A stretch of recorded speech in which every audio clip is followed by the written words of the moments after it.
یہ بالا کوٹ شہر نظر آ رہا ہے اور اس کے انتہائی خطرناک راستہ کو طے کرتے ہوئے، اس پل کو عبور کرتے ہوئے ہم اس جگہ پہ پہنچے ہیں۔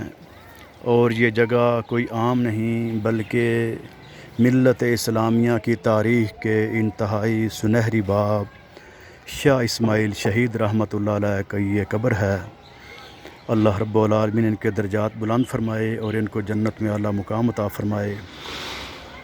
انہوں نے دین اسلام کے غلبے کے لیے اور اسلام کے تمام تر دشمنوں کے خاتمے کے لیے عملی طور پہ وہ مثال قائم کی ہے کہ جس کی مثال شاید اور کہیں پہ نہ مل سکے۔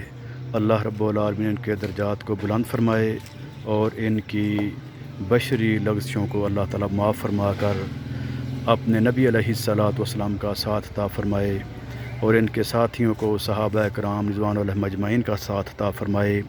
یہ قبریں شاہ اسماعیل شہید رحمۃ اللہ علیہ کے جانساروں کی ہیں جو کہ آپ کے ساتھ شہید ہوئے تھے معرکہ حق و باطل میں۔